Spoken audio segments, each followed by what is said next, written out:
ಬೇಸಿಗೆಯ ಕಾಲ. ಬಹಳಷ್ಟು ಸೆಕೆ ಇತ್ತು. ತಿಮ್ಮ ಕಾಡಿನಲ್ಲಿ ನಡೆಯುತ್ತಾ ಇದ್ದ. ನಡೆದು ಆಯಾಸವಾಗಿತ್ತು. ಏನು ಮಾಡೋದು, ತುಂಬ ಆಯಾಸ. ಅಷ್ಟರಲ್ಲಿ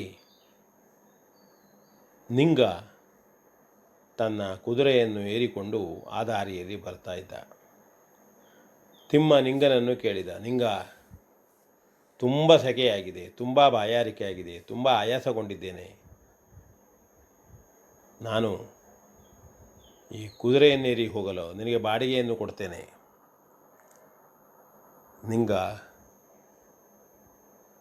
ಒಪ್ಪಿಕೊಂಡ. ಆಯಿತು, ನಿನ್ನ ಕಷ್ಟವನ್ನು ನೋಡಿದರೆ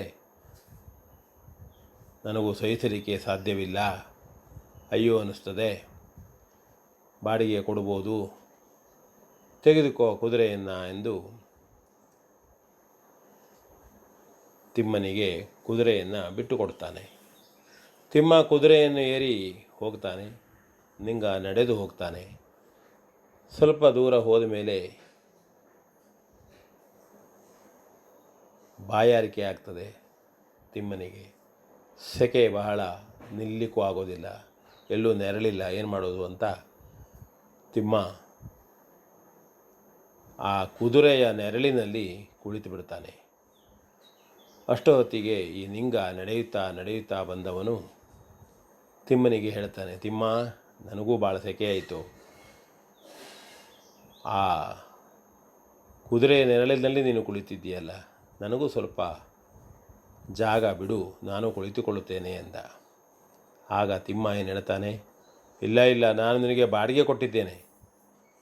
ಬಾಡಿಗೆ ಕೊಟ್ಟ ಕುದುರೆ ನನ್ನದಾಯಿತು, ಹಾಗಾಗಿ ನೀನು ಕುಳಿತುಕೊಳ್ಳುವಂತಿಲ್ಲ ಎಂಬುದಾಗಿ ಅವನಿಗೆ ಹೇಳಿಬಿಡ್ತಾನೆ. ಆಗ ನಿಂಗನಿಗೆ ಬೇಸರವಾಗ್ತದೆ.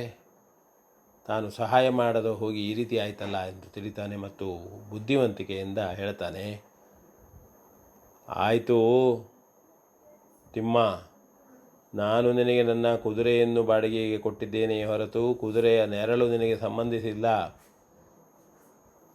ಎಂದು ಹೇಳ್ತಾನೆ. ಆಗ ಇಬ್ಬರೂ ಜಗಳವಾಡಲು ಪ್ರಾರಂಭಿಸುತ್ತಾರೆ.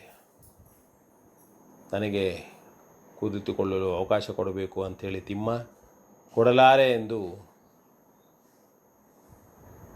ನಿಂಗ ಜಗಳವಾಡುತ್ತಾ ಕೆಲವು ಸಮಯ ಕಳೀತಾ ಹಿಂದಿರುಗಿ ನೋಡುತ್ತಾರೆ. ಆ ಕುದುರೆ ತನ್ನಷ್ಟಕ್ಕೆ ತಾನು ಎಲ್ಲಿಯೂ ಓಡಿ ಹೋಗಿರುತ್ತದೆ.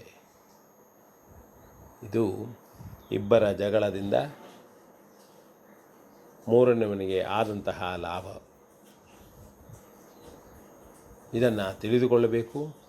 ಇಂಥ ಕಥೆಗಳನ್ನು ಕೇಳುವುದರಿಂದ ನಾವು ಹೇಗೆ ಬದುಕಬೇಕು ಎಂಬತಕ್ಕಂಥ ನೀತಿಯನ್ನು ಈ ಕಥೆಗಳು ಹೇಳುತ್ತವೆ ಅಂತ ಹೇಳ್ತಾ, ವಿ ಎನ್ ಭಾಗವತ್, ಬರಬಳ್ಳಿ.